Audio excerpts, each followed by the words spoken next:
Okay. So, oh my gosh, welcome. So thank you so much to everyone for coming to this live on Kiratiana.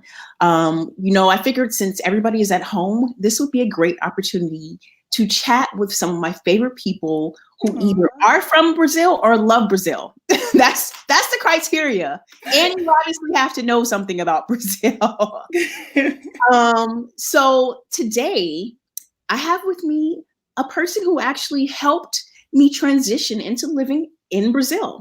And her name is Zakiya Carr Johnson.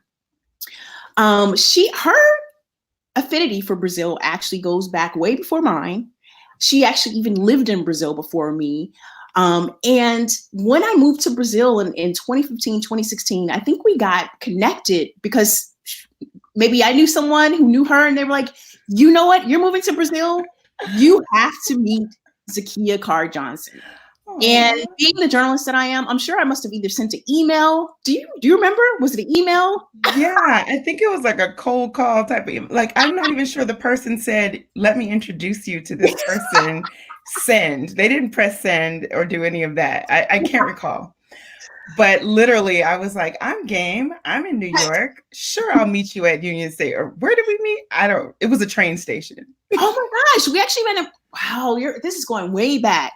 We met in the train station. I trusted you enough to sit down at a table with you in a random cafe. And actually, during this brief meeting, I learned that she had lived in Brazil about, actually maybe about 15 years prior. And I learned, well, let me just give you a brief intro into her bio, and then I'm going to let her take it from there. No bio. So, currently right now, Zakiya Carr Johnson is a social inclusion, diversity, and equity expert and strategist who has extensive experience in international development. And she's been doing this for the last 20 years, shaping public policy throughout the whole world. Throughout the whole world, okay? But in this video, she's going to talk a lot about Odara Solutions, which she is the principal of, as well as the Black Woman Disrupt Initiative. We're going to talk all about that. Cool. But before that, she served as the senior advisor and director of Race, Ethnicity, and Social Inclusion Unit at the U.S. Department of State. And she also was the co-chair for the White House Interagency Committee on Gender-Based Violence Monitoring and Evaluation, and the senior technical advisor for the Social Inclusion Trust Fund at the Inter-American Development Bank. So what does that mean? I know that was a lot. That basically means that Zakiya, her goal is to create opportunities for economic empowerment and investment for historically marginalized groups. And she helps to bridge together these communities. And of course, can I just go ahead and say that a majority of your focus has been the African diaspora, or all of your focus? Well, no, I mean, depends on what part of my work you're talking about. So most of my career has been focused on historically marginalized groups.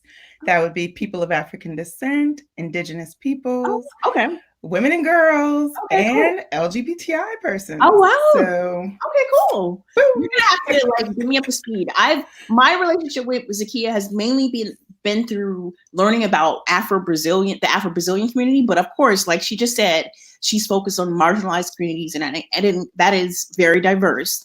And not to mention, she's obviously a public speaker, and she speaks amazing Spanish and Portuguese. And she probably still speaks better Portuguese than me. I think you got it now. I speak Portuguese, but your accent is amazing. Okay. Thank you. Thank you. So many words.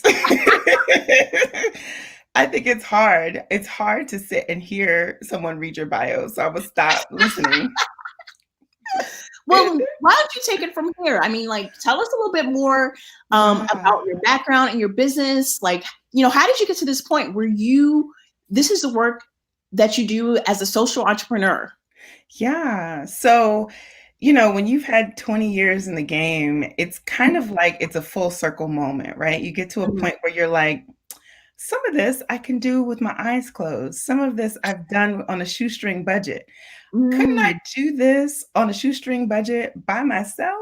Some of it I can. And so what I'm super excited about is this is the first time in my career, maybe not the first time, but one of the most important times in my career where I've been able to partner freely with everyone that I really have just wanted to partner with for so long. So sometimes when you're within a large bureaucracy at the State Department or in the Inter-American Development Bank, policy comes from a place, and those places are usually related to political power and certain structures. And so what I have, I think, the advantage, I think, in pivoting and turning my career, into something completely different altogether, is that I had a background already loving this region that I've been working in for 20 some odd years. Nice. And what region is that?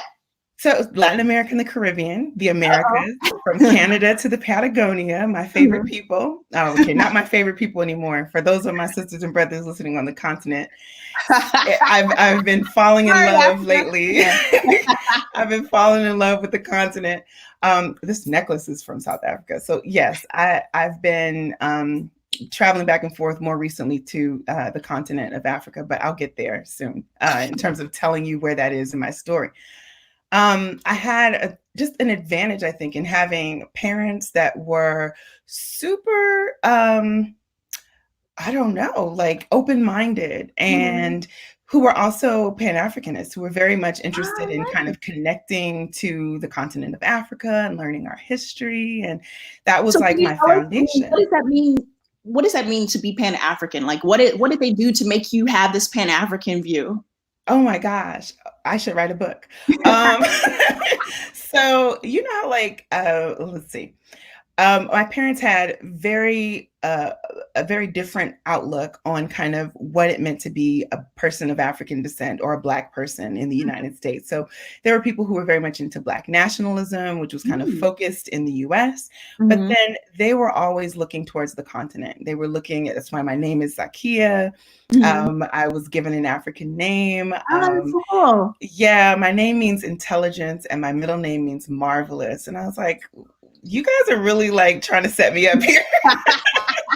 And have they traveled a lot, or do they speak languages? Yeah, so my mom spoke Kiswahili. She studied biology, but in college, but she studied Kiswahili. She really loved this idea of connecting to the continent. And at the time, it was East Africa, but she had so much love for the continent and really wanted to pay tribute to where our roots are from. And I think I broke the mold a little bit when I was like, I think 15. I know.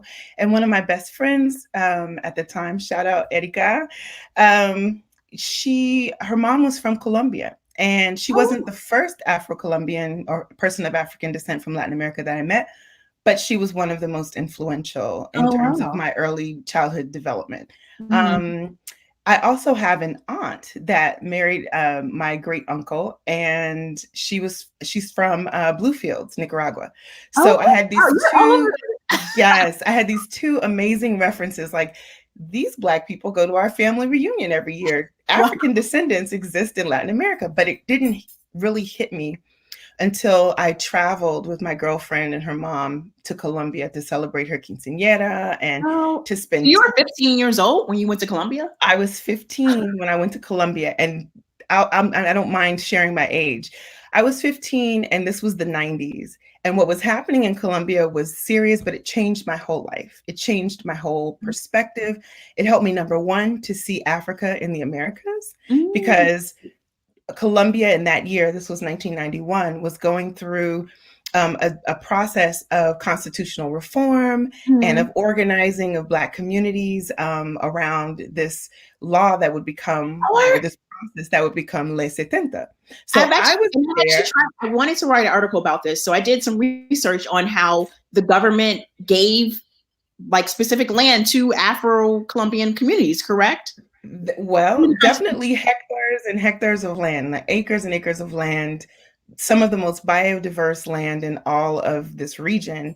I would call it like the second lungs of the Americas, second lungs of the earth. It's huge. And this land is rich in biodiversity, plants, animals. I mean, where's the area called? It's the Pacific coast of Colombia from I would say Quibdó in Chocó, Tumaco, Mm-hmm. Nariño, all of that area in the Pacific coast. Shout outs to my people from Colombia. Mm-hmm. Um, that is some of the most beautiful and not just biodiverse land. I mean, talking about having access to just pristine waters where you can watch whales, having such a rich culture, fruits that I've never seen before in my life, just Mm-hmm. it's a beautiful place. And for so long, it has, the country of Colombia, but also the people, Afro-Colombian people, have been severely impacted by internal conflict. And so while I was there, I had no idea that like all of this was really happening. Like I said, my parents, bless them, they were like, go forth, enjoy yourself in Colombia. And I was like, wait a Did minute. you speak Spanish at the time? Were you taking Spanish I was classes? taking Spanish in high school, and I remember the day that I finally became fluent. And it was my girlfriend was so tired of translating the jokes for me. Like all the kids, all the teenagers would hang out in La Plaza and, kind of watch the world go by, make jokes and stuff. And I'd be like, what did they say? Well, what did they say now? And she'd be like, I am not going to translate a single other thing for you. You are going to learn the language. I'm sick of you. And I was like, oh no. So were you there for a significant amount of time, or how long were you there for? Yeah, we were there for way longer than we were supposed to be, or I was there for way longer than I was supposed to be. I'd written to my teachers and my high school teachers and got waived out of kind of the end of my junior year. I was accelerated, so I thought to myself, well, if I flunked out, I'd just repeat a year and I'd still be on track. So, but basically, they accepted kind of my ask, and this was before internet, y'all. Like I'm old. Like I'm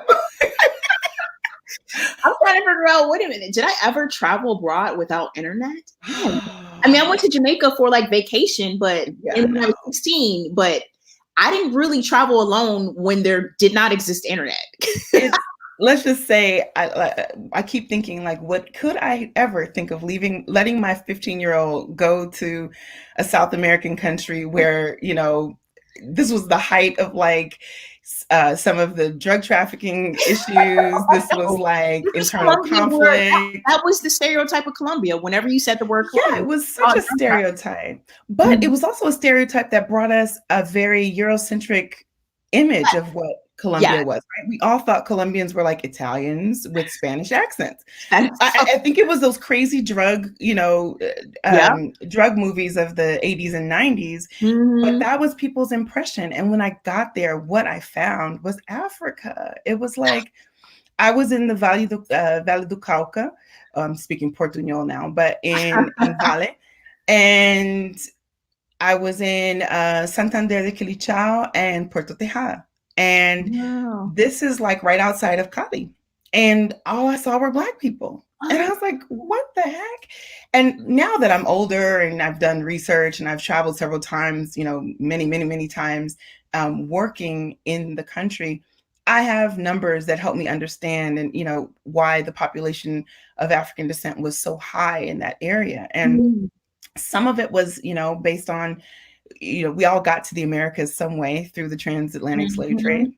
And this is where their boat got off. And some communities, the reason why such a large percentage of African descendants, I think the Pacific coast is like 98% African descendant, 96 maybe percent African descendant. When it gets to Colombia, it's like Bahia.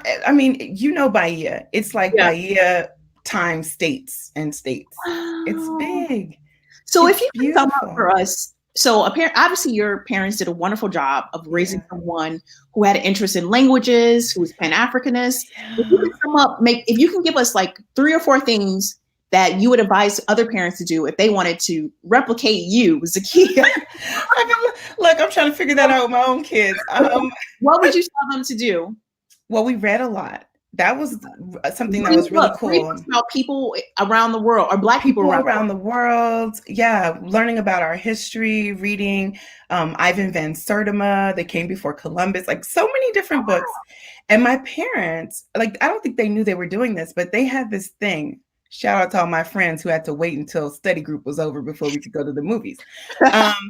Other people talk about being raised in a church background and like had to study the Bible before they could go do anything. Pray a lot.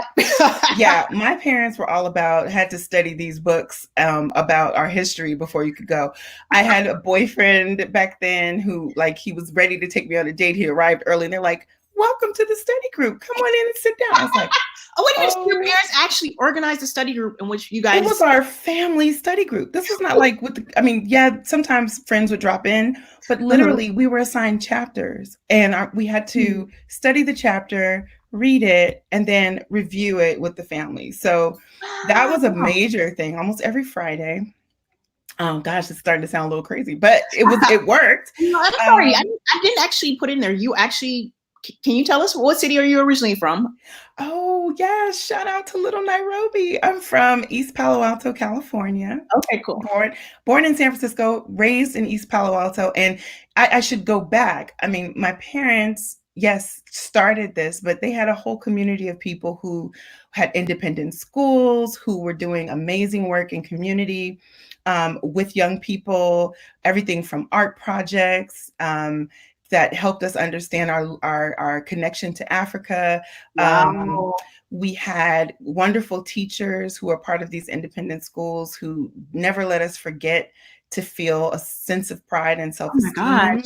It was an amazing project, an amazing moment, and kind of like a perfect alignment of stars. And so, yes, my parents were an important part of this, but also the community I came from. And also, I want to tell our audience, like, if you have questions, I don't want to just wait to do questions until the end. Please write your questions in the comments, and we'll do questions while we're chatting here. So if you have any questions for Zakiya Carr, something that she just spoke about, or even if you want to hear about something, please put it in the comments. Yeah. So I know, and we all know that you are a Howard alum. Yeah, I am. What did you study at Howard, by the way? Oh, let's just move on. No, I'm joking. Okay. I didn't know you studied Portuguese or Brazilian studies. I didn't know. I studied Spanish, but my focus was radio, television, and film. Oh, wow. Yeah, I was School of C. Okay. And I loved it. I loved my experience at Howard. I am a proud bison till I die. And that definitely was a transition, leaving my hometown and leaving California and going to the East Coast. I started putting together even more of that constellation of who are we, where are we from, where do we belong? And it was, I'd been to Colombia, come back, and I had this bug. I couldn't stop. The travel had to keep going. So nice. I did exchange in undergrad. I did exchange in grad school. Brazil. I was Brazil bound. So how did you go from obviously knowing Colombia, speaking Spanish, to Brazil, which is a much bigger country, and they speak Portuguese? How did that transition go? Or how did you become Brazil, or become a Brazilophile, as they call them? Yes, I became a Brazilophile. I became a Latin Americanist. For me, it was the draw of putting the puzzle together. Where do we belong in the diaspora? How do we connect to the diaspora? And I was working that out in my little 15-year-old, 16-year-old head, trying to understand, like, we talked about the continent so much. What happened to all these Black people that we like jumped over to get to like Ghana to talk about having a link to our motherland or having a link to home? And what I found when I was in Colombia, really, when I started reading about Brazil more and learning about the people who were organizing in Brazil. I read articles by Abdias do Nascimento. And at the time, there wasn't a lot written in English that I could access. The internet was still young. And there's still not a lot in English, to be honest. I mean, there are things, but usually they're scholarly text. Exactly. Like, it's very difficult for the average person to really build a casual relationship with Brazilian culture and history, I find. Yeah, it can be difficult, but I think it's just that drive of wanting to connect, wanting to be in community, feeling like I'm a part of something bigger than just where I am. I've felt that since I can ever remember, and especially after those trips to South America.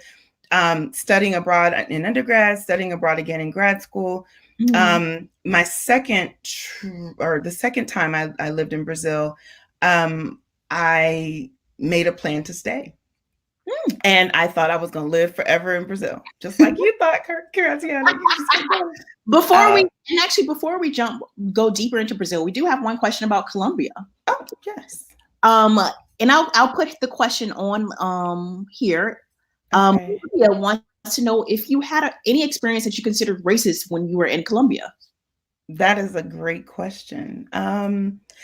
Yes, but I think we have to define what racism is, right? So I think as we learn more and more about what racism looks like, we know that racism isn't just somebody calling you a bad name or walking down the street and having somebody, do some violent act to you that's physical, right? I think sometimes we get caught up in that's the only way that racism shows its ugliness. But what I began to see, and this is interesting too, because I didn't have the language, I couldn't articulate it at the time. I saw structural inequality, and that structural inequality showed itself in what was accessible to people of African descent who were of lower income versus people who lived in urban centers or the capital who were often not people of African descent. And I began to kind of connect that, like, why does Puerto Tejada only have water at 3 p.m.? How come when I go to Cali, there is, if depending on whose house I visit, there's running water or there, different things that were about development issues, really about, how policies and budgets play out when they when communities are trying to figure out how to make a way forward. And what I found was it seemed like the darker we were, the further we were away from power and access. And I couldn't figure that out. And did you notice that did you make that connection also in America, or was it just more clear in Colombia than America? I felt like the first time I really saw it was probably in Colombia. Isn't that crazy? It's like I saw it because it was so stark. And I was also comparing it to what I was experiencing in the US. And I was like, well, it's a different country. So taking cultural context into consideration, why was it so much more difficult for people to access certain things than others? And then I started understanding the history of Colombia. And when you understand what happened to all of us after the transatlantic slave trade, after the end or the abolition of slavery, then you start to be able to follow what didn't happen for us in terms of development, in terms of support to transition from being enslaved to being free people and what that meant. And for some of us, we had land, so we, worked the land. In Colombia, there were amazing projects of independence that took place in Cartagena or in the Cartagena area, in Palenque, where you see whole communities with their own languages, with their own ability to organize themselves in their own political and social projects for how they wanted to show up in the world. And then you're like, oh, I think that's what just intrigued me so much was, darn it, we landed in a different port. And because of the different port, there were different circumstances. And those different circumstances, we all managed in different ways. And I started to think about what my life might be like if I had landed or my ancestors had landed in Colombia. And those were the thoughts I was having. Like I said, I didn't have language for it. I hadn't studied enough. I hadn't read enough. I didn't meet the right people yet to be able to help me understand those connections, but I could feel it. I felt like a sense of loss. I thought at that time, like, maybe I should study anthropology, mainly because I was trying to understand what the cultural impact of our experience was on Black people. It's not too late. I'm only 44. And I'm sorry, can you tell us what year was your first visit to Brazil? Where were you? Where did you go? What did you study? What city I was 19. Wow. I was 19 and I landed in Sao Paulo. I was at the University of Sao Paulo. Um, that was 1995. I'm sorry. Okay, so 1995 Brazil. There was no internet again. So that's with FHC, the president. FHC. Yes, Fernando Henrique Cardoso. Maybe like 1 year, or this was the first year of the Real. So I arrived when the Real started, and my luck, coming from an American, I don't know if it was luck, azar, I think, but I arrived, my bad luck, was that the dollar was equal to the Real. So it's expensive. So can you imagine? I was like, I got my little student stipend, and I was like, they paid me like I was going to be able to live for a long time on this money. This is nothing. And it was nothing because a Guaraná was like $1. And I was like, So if it was bad for me, imagine how it was for people who were trying to figure out how to get by during that transition between, I think, the Cruzeiro. There were so many currencies before that. And inflation was just going crazy. I remember people were in lines, and you wouldn't ask, like, you wouldn't say, like, what's for sale? You'd be like, this must be good because everybody's in the lines. I got to figure out how to get me some. And then you get to the end of the line, you're like, oh, it's cheese. So 1995, Sao Paulo, and you land at the University of Sao Paulo, which is still the best university in all of Brazil. What's the first thing that you noticed or that you experienced? There were no Black people, my dear. Can you say that again? I'm sorry. There were very few Black people. I think I can name the Black people I met, and most of the Black people I knew. Number one, I'm still in contact with them. Shout out to Johnny and to, oh my goodness, Percio. These people were the few that were Afro-Brazilians there. But the majority of the Black faces that I saw on campus were from Mozambique and Angola, and a few from Cape Verde. And nobody thought this was strange? I mean, did you think this was strange, or did everybody walk around thinking like, this is natural? Of course, there's no Black here. Because when you walk outside of the doors of your university, so many people are dark. And when I say dark, like, you know, Brazil has many different, sometimes we can think of the different ways we want to categorize color or whatever. I mean, the people inside of USP were white. There was no, I wonder, are they white? I mean, there's Could they be whiteness white? in Brazil. So you're saying they were the whitest of the white. These were Portuguese descendants, Italian descendants, German descendants. Wow. These were very rarely, and Japanese descendants. I found very few people of African descent from Brazil on campus at that time. But there were these shining lights, and I'm still in contact with some of these other people. Shout out to Carlos Machado. Like, they were leading classes in this kind of BSU style nucleus for Black students. And it was on campus, off campus a little bit. Well, it was on campus, but it was kind of afastado. And we would meet there to have like lessons on English. That people were learning English so they could take entrance exams. People were studying. And it was the first time I had seen a bunch of Black students all together doing something together. And that piqued my interest about the Black movement. I knew I was going to try to find the Black movement. It was like so difficult for me. This was, like I said, before the internet was real.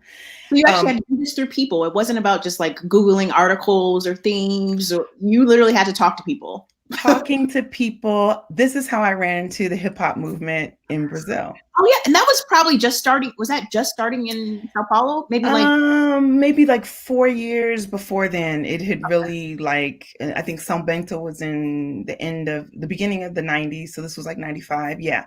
So I got, you know, through culture, and we have to shout out to culture. Culture is real. Culture unites us. Culture shows us where community is. Culture helps us stay resilient. I was feeling super lost in that huge city, learning Portuguese and trying to find community. And I found community, like I said, on campus in that one Black student union, the Núcleo. And then I began to get introduced to people in hip hop movement. People started inviting me to concerts, to get-togethers. I learned about this bookstore called The Griot. Yeah, it doesn't exist anymore. But the owner was just an amazing man with these amazing dreadlocks. And he had a bookstore, and the bookstore was filled with Black books and books In about Portuguese or history English? in Portuguese, some in English, but rappers would meet sometimes at his store in this galeria where they would play samba sometimes on a Friday, and he would host ciphers, except nobody was calling them ciphers. And I was there, and I don't know if I told you this story, Kiratiana, but the young people I met there, I still am friends with some of them too. They were asking me questions about the meaning of the codes. And I was saying the codes. And they were like, yeah, we've been listening to this international rap from the US, and you guys' beats are amazing, but these codes you guys have. And I was like, what are these codes? What are you talking about? And they started to like list these numbers that they had been, they were meticulously translating all the lyrics from hip hop songs in the US to Portuguese. And they were like, what is my 9? What is my 40? What is, and I was like, no, these are not, what is 187? No. And so I started taking an interest in helping them understand what some of the lyrics were really about. Nice. And talking to them about my love for hip hop too, and just being a young person, really feeling like a part of a community in a city where I was a complete stranger. And also, actually, this is a really interesting thing. Can you briefly talk about how hip hop culture actually brought a lot of Black people in Sao Paulo into their Black consciousness? Because I know that, I mean, so to give you a little bit of background, yes, Brazil has lots of Black people, but that doesn't necessarily mean that those Black people actually know that they're Black, or even that they acknowledge their Blackness. It's actually a majority of the Black people in Brazil. There's not a pride, or they're not really excited to just say to the world that they're Black. Well,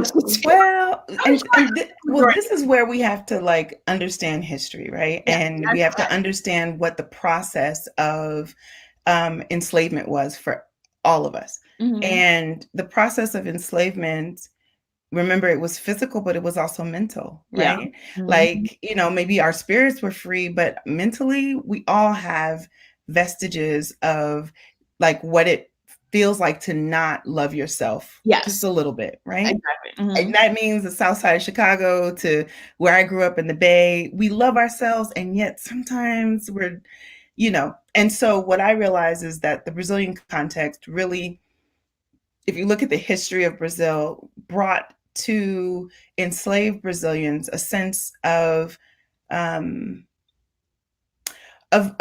to aspire to be, seen as a person. And in a lot of our context, being a person, the closer you got to being white, the closer you got to being seen as a human.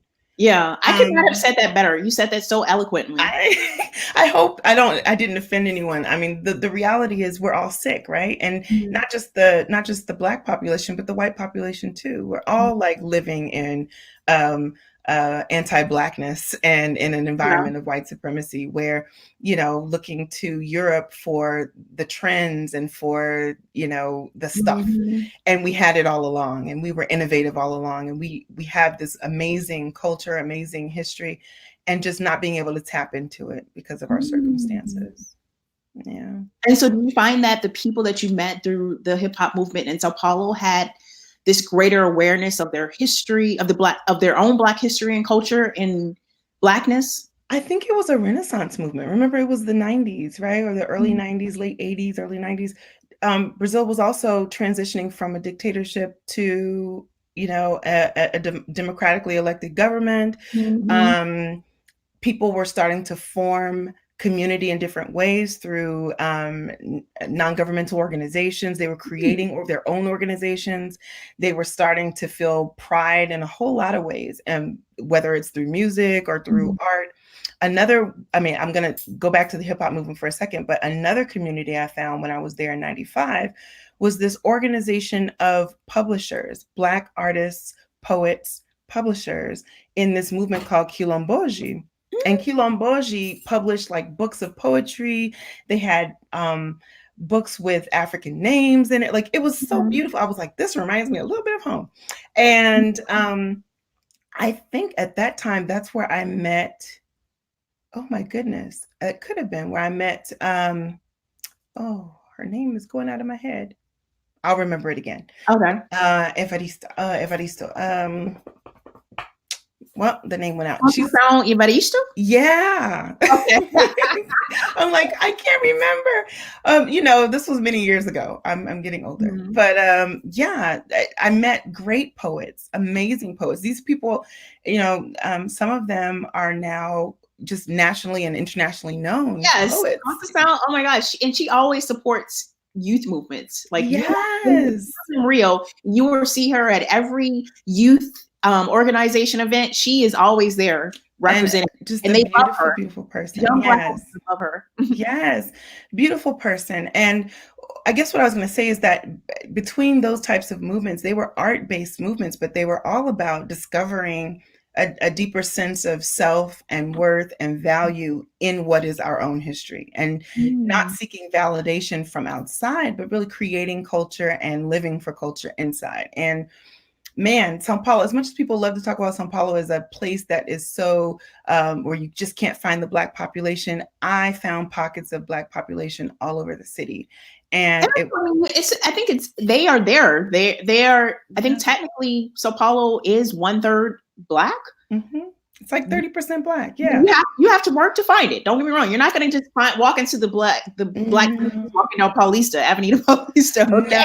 No. You won't find them there. But when you find them, like samba, hockey, I would go to Clube da Cidade. I was into a lot of the clubs. I was enjoying the club life, but in a very healthy and wonderful way. I was actually, some of my friends to this day remember me from Clube da Cidade. Like, I was there every week because I was trying to find people, and the stuff I saw, I just wanted to tape and take with me and share with Black people back home, because I was like, if you could just see folks dancing samba, rocky, hip hop to a Too Short song, you would just fall in love, because you'd be like, I can't believe this. I can still hear it to this day. I can hear it in my head. I can see what people were thinking. I could hear the chants happening in the like the Galleria was hot. And so we were living in a moment. I think there was a renaissance of Black recognition of self in Sao Paulo. I mean, I then, had an opportunity to go to Bahia, and I compared and contrasted what I felt in Bahia. Hip hop movement was not strong in Bahia at that time. Very much,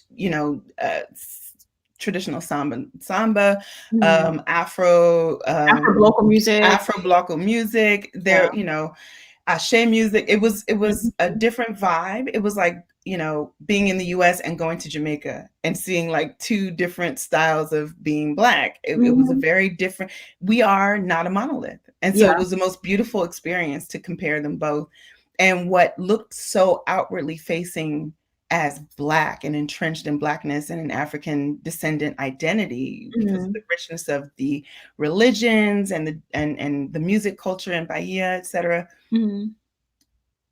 I think there was still space to be gained politically that had not taken place. So like the mayor wasn't Black, and still isn't, but no, but we keep trying. Question, like, why? So you're talking about all this amazing culture in Brazil, and you're talking about Afro-Brazilians consuming Black American culture. Why do you feel like it's been impossible for people in America, or in particular African Americans, to return that favor and consume Afro-Brazilian culture and fall in love with Brazil, like yourself? Now you are speaking my language. So you asked me what my parents did. You asked me what my parents did. It was studying about other places, but it was also traveling to other places. There is something that happens when you don't just travel as a tourist, when you don't just go to Club Med in a country that, going to McDonald's again at the country of choice, where if you begin to actually have and build real relationships with people, you see them as like long distance cousins. Oh my goodness, the things I learned to cook in people's grandmother's kitchens in Sao Paulo, just because I'm sitting in the kitchen with them. I'm enjoying the moment and learning the language and learning how people season the food and just soaking it up because it feels like a part of my family that I need to kind of have a family reunion with. And I think that that is kind of the approach that on one hand we don't tend to take. We live in a country that has historically been not a multilingual country, even though we speak different languages. Don't get me started about that. Officially, we don't like to acknowledge that these other languages exist, but they do. People speak Spanish in the US, they speak Amharic in the US, they speak, you know, all sorts of languages here. And we still kind of have this look like, why aren't they speaking English? And we even go abroad and expect people to also speak our language. And I've never been that person. I'm like, how can I meet people where they are? Well, I have to learn their language. Yep. That's the third thing. So you have to travel, you have to study, you have to learn other languages.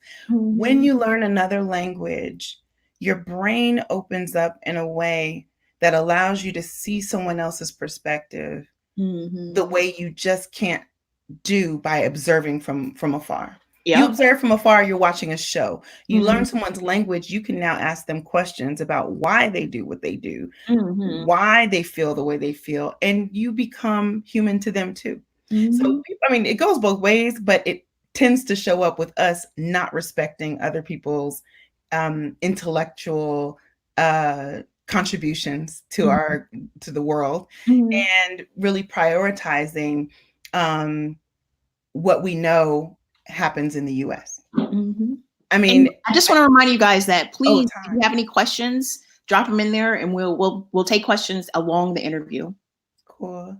And so I know that you actually, after you studied abroad there, you went back to Brazil, right? Like you actually worked there. I did.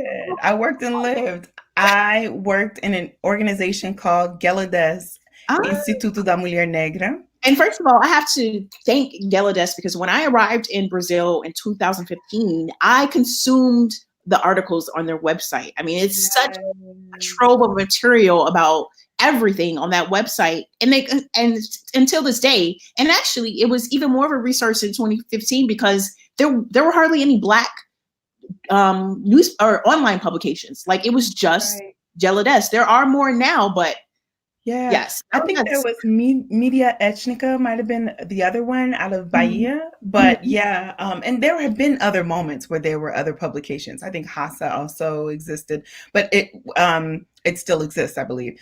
But it's interesting, a space where you can go to get like news on a regular basis, thoughts about in real time.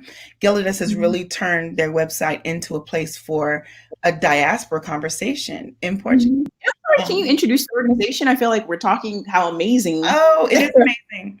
So Gelades Instituto da Mulher Negra was founded by a group of Black women, Sueli Carneiro, Dr. Sueli Carneiro, who everyone knows now as this internationally known philosopher, had an idea along with a few other Black women to start an organization that would defend the rights of Black women, that would look at the human rights of Black women and focus on those rights and focus on ways through programming to strengthen their ability to advocate for themselves. So at the local level, but also at the national level, and then in the international. So Gelades went abroad. They went to Beijing, the Beijing conference, and really like set a marker in the international space for the voice of Black women, and particularly the voice of Black women from Brazil. Yeah. How did you find yourself as an American working for a Brazilian only? Like that still to this day, it's very rare to find that. It is rare. But see, I feel like I've always been a disruptor. I've been a disruptor since the beginning of time. Like when people tell me you can't study abroad, it's not a program. Well, I did it. I studied abroad when I was 15. It wasn't a program. And when I was in Geneva, I think at the time, and I reached out to Nilza Iraci, who was their kind of their media and public outreach person. She's done so many different things. She's also a tremendous advocate. I reached out to her and said, I want to come to Brazil. I've seen things now from a 30,000 foot view, and I don't know if this UN view that I'm looking at is going to help me understand how policy happens on the ground. I really want to know what happens in communities, how communities organize. And she was like, well, come to Brazil. You have we can provide you with an internship. And I was like, okay. They're like, we can't pay you, but you can come. I was like, great. But how were you living? Did you have money? Did you have a fellowship or?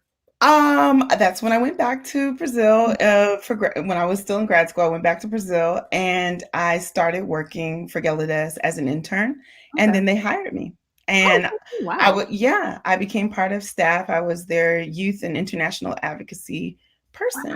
Wow, this is amazing. Yeah, so shout out to them. They gave me for other people who aren't Brazilian, like to even actually get paid, because I find that a lot of people want to come to Brazil and work in organizations, but then once people start talking money, that it kind of like ends. Well, this is the thing. I had no expectation of getting paid. Okay. I'm not saying that I didn't need the money. I needed the money because I needed it. Like most of us, you figure out ways to do translation, help people out as you can from back home, all those things. And Gelades really stood up and offered me, what they could in terms of a salary. It wasn't like I was not basically teaching English. I could teach English 6 hours a week and make the same salary I was making. Oh, wow. At Gelades. I was not making buku dollars. I was making $0.0. I was making enough money to live on. And so you're saying that if people are passionate about the topic and they want to do it, it's possible. Yeah. Go out there and I think sometimes we all look for like the door that opens, the program that is perfect fit, and tell me how you applied for it and give me those strategy that helps me, make this happen for myself. And I think the reality is you've got to kind of have the passion, and the passion drives you, and the passion drives you to do things you maybe wouldn't do normally. Asking people, hey, well, if you give me this, I can live here, and basically it can work. You just got to figure it out. And for me at that time, it was access to an organization that treated me like I was one of them, as much as I could have been one of them. And I traveled representing the organization. They trusted me to give them feedback and to interpret language for them at meetings with high-level officials and things like that. I owe my career in many ways to what Gelades did for me in terms of offering space for me to grow and become a professional in this field. So, and what I'm sorry to make this like a job interview, but what do you consider your major accomplishments of this time period? Oh no, well, I actually, like, people ask me, oh, did you go to the World Conference Against Racism? I went to the World Conference Against Racism, but I was a part of the Brazilian delegation to the World Conference. So tell me about this, because I actually wanted to ask you about this, because when I talk to people in the Black movement, they always bring up the conference, the World Conference on Racism and Racial Discrimination in Durban in 2001, as being a moment when things changed for them. And it was like a turning moment for Afro-Brazilians and their fight against racism in Brazil. Can you explain what happened? Why was this conference so important? And I also do remember, technically America did not participate in this conference, correct? America showed up and then withdrew. Okay. There were a lot of, so we'll go there at the end. So I was lucky to be in Brazil in 2 different times that were super important. I remember 1995 as the 300-year anniversary of the death of Zumbi. Yes. And we marched on the Capitol. That's actually when I actually have a YouTube video on Zumbi. Please go watch that video, you guys, because I did talk about how 1995 was very important. And I was there. We got on buses. Like I said, I found community where I probably would. I was still learning Portuguese. I jumped on a bus and went to Brasilia. And I was at the Capitol. And one of the pautas or agenda items for people who were marching at the Capitol was reparations. I have pictures of people with signs saying reparações já. And that meant reparations now. And the idea, the concept of what reparations were was starting to really crystallize in the minds of some people. This is before what we know as affirmative action in Brazil. And I'd love to say that my career followed the path of kind of the steps that it took to get to where affirmative action became a common conversation in Brazil. So at that time, it was like reparations. What could it be? Maybe it's education. Maybe, you know, there were lots of proposals and a lot of people, including who would become my future boss, Sueli Carneiro, had a lot of ideas around reparations, what that looks like, you know, how do you fight systemic and structural racism and gender discrimination, et cetera. And how do you make that intersectional? That was, I learned intersectionality not through a lot of the things that we studied in the US, but through my experience in Brazil. My first experience with intersectionality was in 95, and it was around organizing and the organizing efforts that were drawing on the input and power of Black women to drive the discussion around the liberation of Black people and around, you know, equality as a true concept in Brazil. So anywho, yes, I was there in 95, then came back in 98, 99. I was there for 3 more years.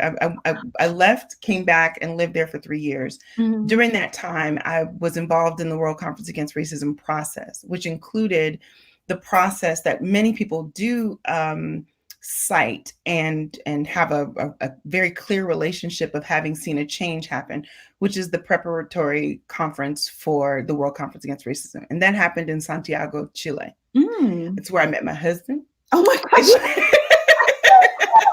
Yeah. That is so cool. Yeah. So I thought you guys met in Colombia, but it was Santiago. We met in Santiago, Chile. And how did I meet a man from the south side of Chicago in Chile? It happens. Wow. It happens, sisters. Yeah. So I was able to be there during a time where we talked about alliances built between communities and between countries around fighting against racism, as, you know, the fight against racism for Black communities. And then we went into that conference realizing Black communities in Latin America were one thing, and Black communities maybe in other parts of the Americas, like Canada or the US, might have been other things. How do we have a conversation all together? Well, we're going to be people of African descent. And so we went in as negros y negras. Oh, really? That's where it became people of African descent? I didn't even know that. Yeah, man. Wow. And I got to be there to see it happen. It was real. Were there lots of other Americans there? Because I just find it's not often that I meet other Americans who actually attended this conference. There were a lot more people there from the global South. Although I don't know if I could count numbers. Let's say this. I was involved in the youth conferences in both Santiago and in Durban. And my kind of my mandate at the time was organizing youth around the conference. And so I went to the World Social Forum. I went to, you know, different places helping youth understand how we could add to an agenda to present finally in Durban. And it was a process, a very grassroots process that went from city to city. I met youth from Rio. And this is all working at Gallaudet. They were like, go out there, get it, bring it back. Wow. But it helped me. It helped me in my future life. It helped me when I finally began working at the State Department. I met other officials from other countries, and they knew me from my work at the World Conference Against Racism. So there was a whole nother level of conversations that I could have and start with them that maybe I wouldn't be able to start otherwise. Ways to actually have a true connection with them because they'd seen me before. They saw me when I was a kid. Yeah. So did you, at any time in your life, and we talk about this, did you ever think that you would live in Brazil for the rest of your life?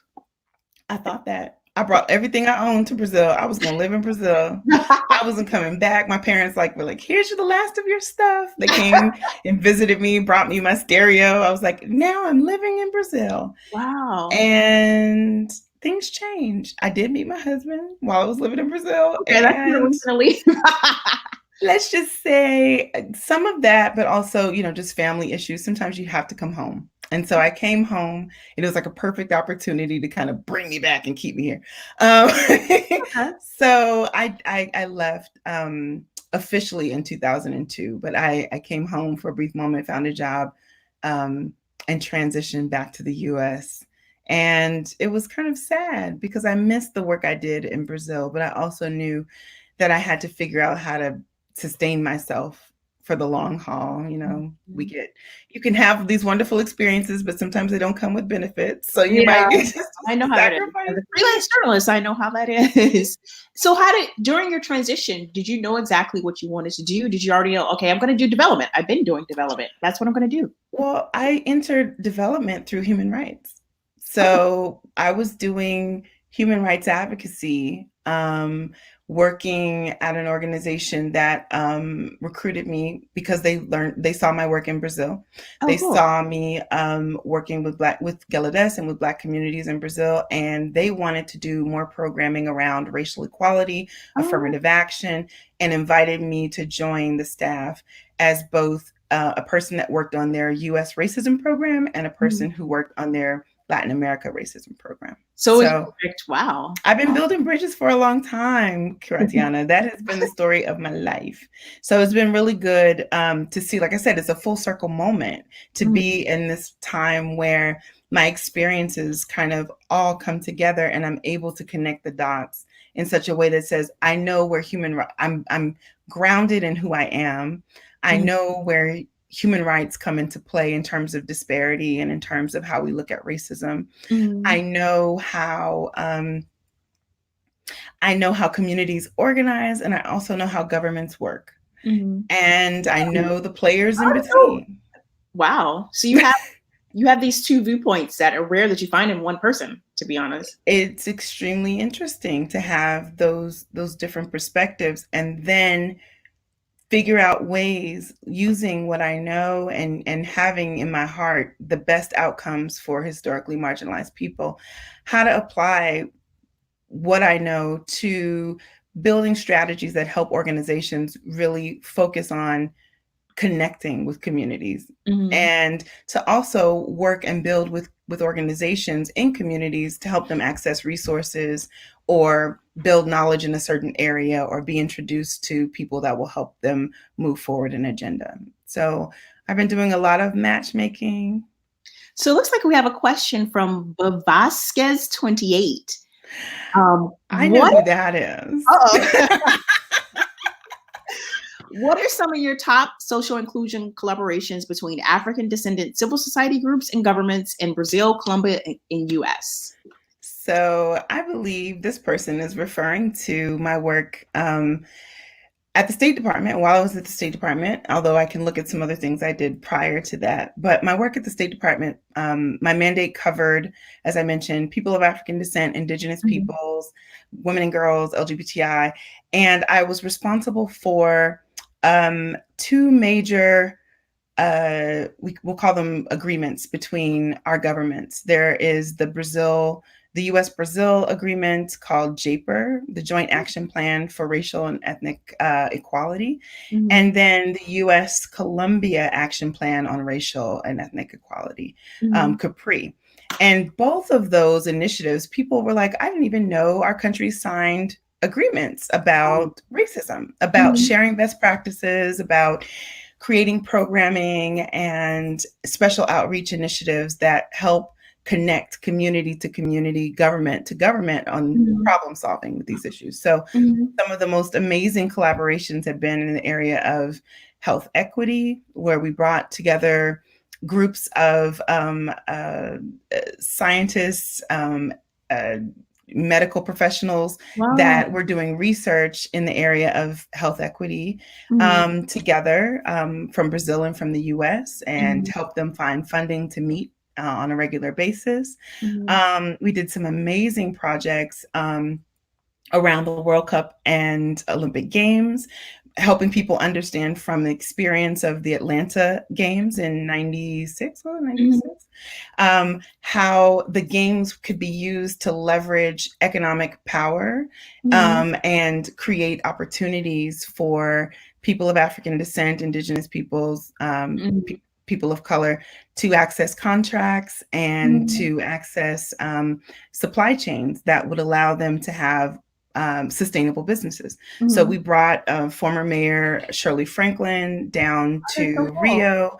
It brought Humberto Adami, who I introduced you to, I think, at some point. And we recently did a major project together. Oh, he is amazing. I mean, he is hilarious, and he's still amazing. One of my favorite people. But he and I met working on an affirmative action project when I was working on just human rights, when I went to that first organization.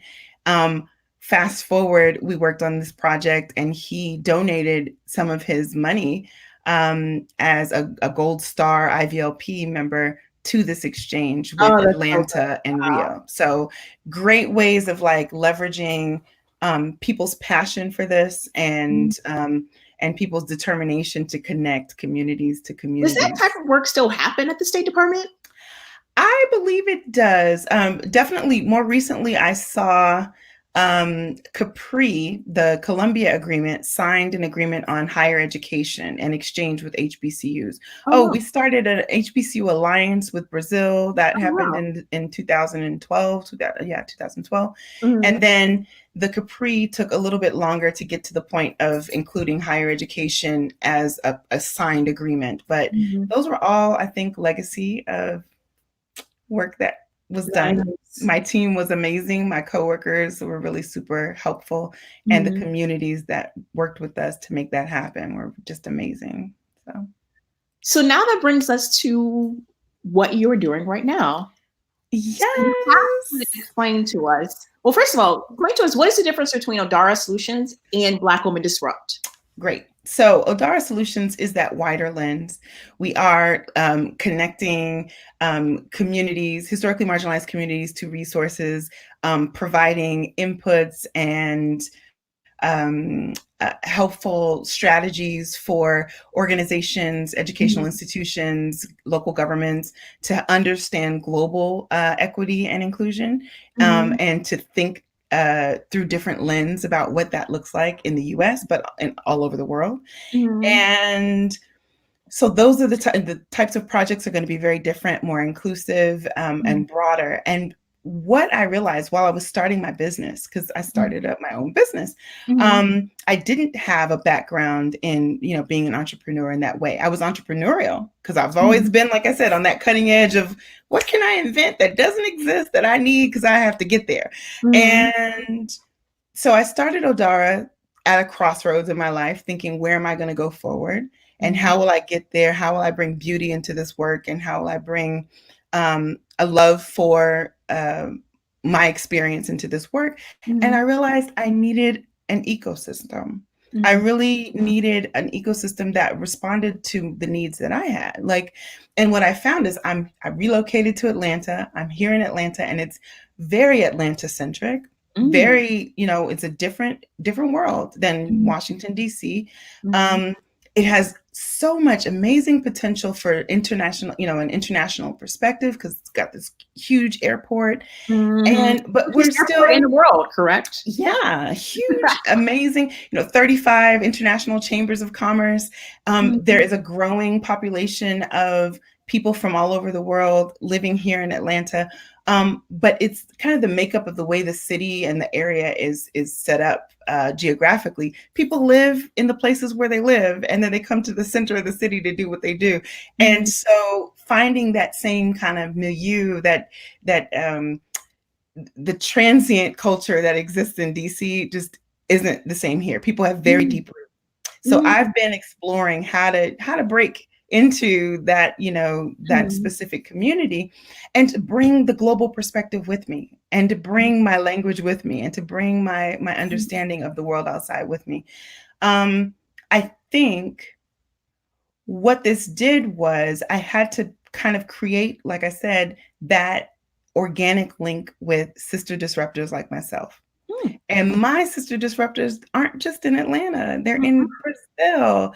And there are people like Maite Lorenzo of Black Rocks and Marta Celestino of Ebony English and, you know, Adriana Barbosa from Fera Preta. Like, these are my people, and we talk on a regular basis. And so now how can I do work with them? How can we co-create? How can we collaborate? How can we, you know, raise the visibility of each other's work and provide a space for inspiration, co-creation, transformation together.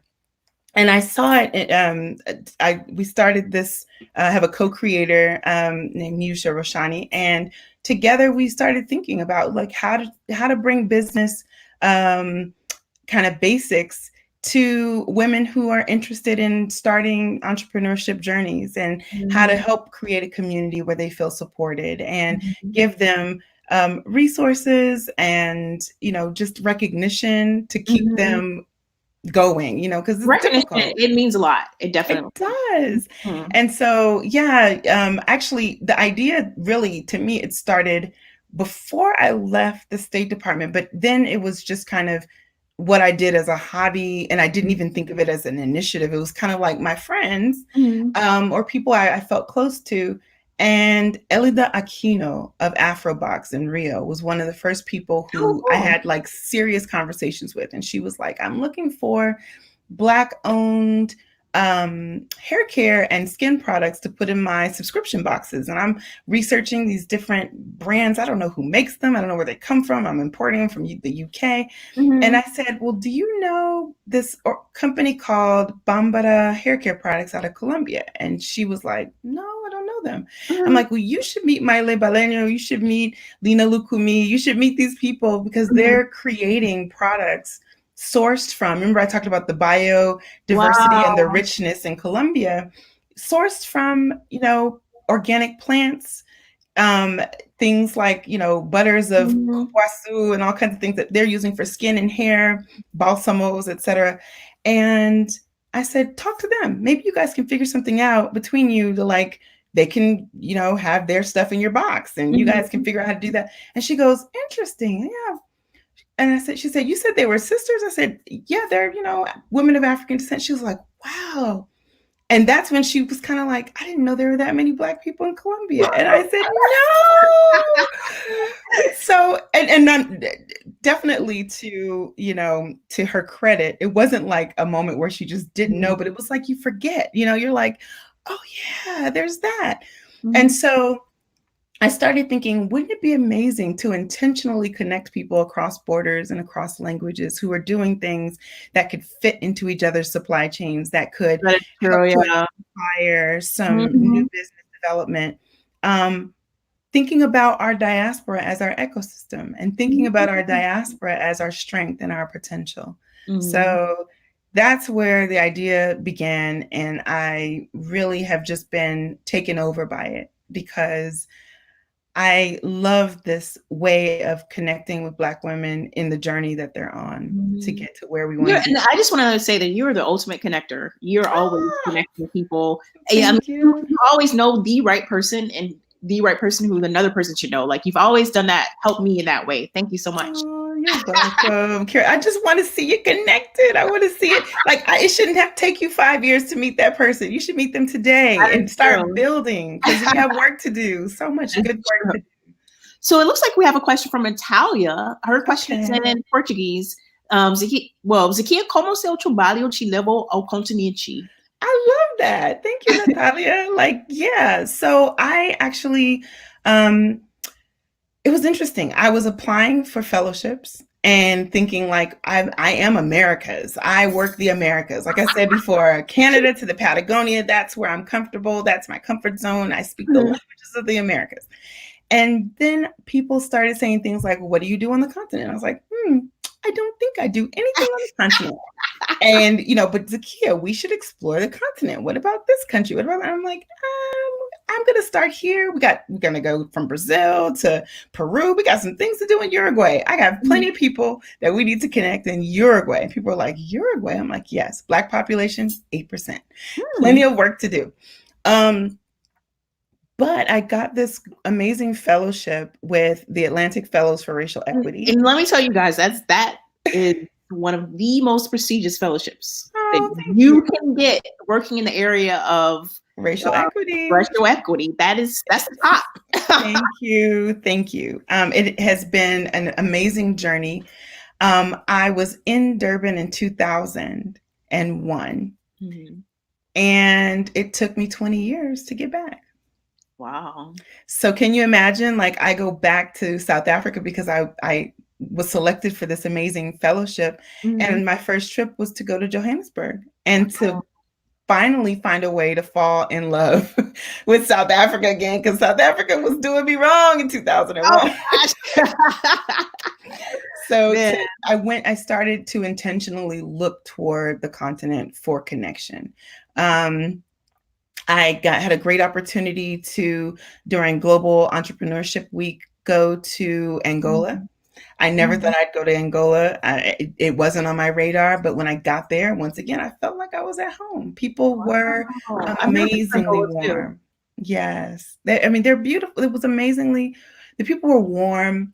It felt like, it wasn't Brazil, but I could communicate with everyone. And we had a lot of references in common, and I could speak their language, and they were very receptive, just so warm and welcoming. I got to do this great panel with Clube das Empresarias, and really, big up women owners of businesses in Luanda, and to meet with youth too, who are working on tech solutions and really just trying to break out into, this global economy. Also, everything before COVID, and just things are changing. Things are changing. And I think that's why this moment is so important to me too, being here with you on this live and connecting to all these wonderful people, is I miss the connection, the physical, getting together with people, hashing out a problem, strategizing together, feeling in solidarity. Like,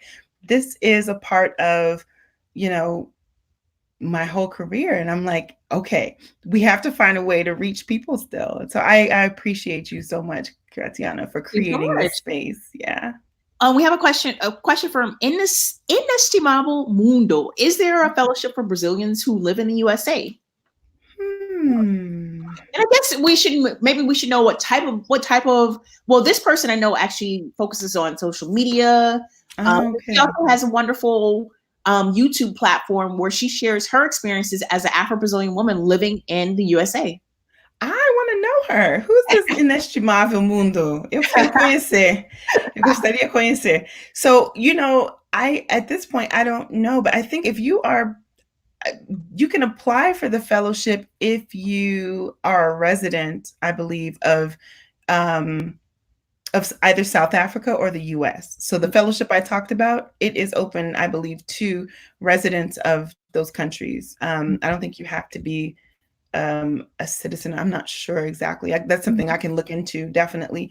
But I've been really advocating for a more triangular approach. I love the bilateral between Brazil and South Africa, but every moment I can think of, I'm like trying to raise up Brazil. I'm like, wait a minute, it's missing in this equation. Like, I'm imagining how amazing it would be to have Brazilians, Colombians, South Africans, folks from the US, folks from the Caribbean in the same room doing a fellowship like this. It would be like a dream come true. Really, it would. I'd love to see it happen. So another question, one person asked, Natalia asked if are we related to, or not related, do we know Cynthia Lang? That name sounds familiar. She lives in California, Cynthia Lang. I think she lives in California. I met her in DC, I believe. I might be mistaken, but I believe that name sounds very familiar. Yes. Please, we're going into the tail end of our conversation. So if you have any questions, please get them in ASAP. And I have a question for you. Like in your dreams, what would be your ultimate goal or project for Odara Solutions? Like, if you can tell us, because maybe you can't tell us. I would love to work more with corporations, with international corporations. I have some international NGOs, some, foundations, some universities I've worked with. I'd love to do more work with corporations. Just because I think it's we talk about the role of government in making change. We talk about the role of communities in making change. What role are companies playing in allowing us in creating access or barring access or creating systems? And how can we, help to shape the way they think to understand the untapped potential that is our communities? We are innovators by spirit, by trial by fire. That's what we've done, where there was nothing, we created something. And if you have an imagination like that, you can do anything. Imagine when you get the tools in your hand and you can actually sit in front of a thing that allows you to express this amazing idea you have. That to me is the sad part of what racial inequality and what discrimination has done to all of us. It's kept us from seeing a solution created by whomever comes up with the solution first. That level of competition should be made. The playing field has to be leveled. So I'd love to see one of my goals is just my wider goals, and just all the work I do is connecting African Americans to Afro-Brazilians. And I do it right now. I do it through journalism. I don't think I'm doing it. I don't really think one of my favorite traveling journalists. Yes. But what can you give? What do we have to do to get Americans, regardless of if they're Black or not, more interested in just Brazil in general and Brazilian culture? Because Brazil is a country of 200 million people. It's the 6th largest country in the world. Right. I think. The fact that we can still turn on the TV and have people talk about going to Brazil and how they're going to speak Spanish when they get there. Number one, let's stop that. Number two, and then I said to the señorita, and I'm like, oh, what are they talking about? I think it's about, and it's two things. Portuguese in the world has been an isolating language for a lot of people, but we can't just blame it on Portuguese, because people do the same thing with Spanish. Like I said, we have this intolerance for people who don't speak the language that we speak. And we don't want to read nothing with no subtitles. Why are there subtitles on that? I feel like that's changing with Netflix. Netflix is actually changing the game with that. Yes, they are. And people are introduced to more and more content. That, just quickly, I want to put a flag in that. With Black Women Disrupt, that is my dream, is that I want to see more of us connected to content created by Black women in other places. Yes. I want to see us celebrate Black filmmakers, Black content creators. It's going to happen. It's going to happen this year. I'm putting it out there. For me, it's about business, but it's the arts and business together, and this focus on Black women and access to that industry in a way that helps us tell our stories, helps us be seen, helps us see one another. I could care less whether mainstream media loves Black people, but I feel sad that a child could look at an image of another Black person and think that Black person has nothing to do with me. Or why is she on the screen? Where is Shusha? I really don't. That to me is part of what I feel we have to dismantle. It is that belief that somebody else's ice is colder than our own, that there is no connection to our identity and amazing potential and beauty and humanity. So I want to see more of that in 2020. This thing has us, a little bit shooken and shaken, but I really want to tap into. I even had some personal goals for 2020, and that I'm not sure how I'm going to achieve them given what's happening right now. But we have to have faith. There will be a way. Yes, there will be a way. And like I said, sometimes, did I think I was going to be in South Africa last year? I did not. If you had asked me 6 years ago, when are you going to go to South Africa next? I'd be like, pass. I was not looking for South Africa, but South Africa came for me, and it has just opened my eyes to so many ways of having connection and relationship with other women who are doing similar things, like what I'm doing in the area of diversity, equity, inclusion, but also in the area of empowering and working with Black women entrepreneurs. We're going to be doing some amazing collaborations. I don't care if the planes don't go and we can't leave our houses. We're still going to work on how to do those things together. And exactly. Yeah, I'm driven by that. I wake up in the morning going, what can I do more of today? We just have one more question, and yes. I'll just read it aloud. Are you aware of any programs that connect disabled people throughout the diaspora? That is an area, like we talked about intersectionality earlier. That, I think that's where the frontier is. Let's start thinking about ways to look at our communities as more than just one thing. Sometimes we're like, oh, who are the athletes that are going to travel to the US for the program? Let's think outside of, number one, the athletes, number two, just singers, and start thinking about ways to, or students, and think about other young people, other people who have stories to tell, who come from our communities, who would love to be heard and seen.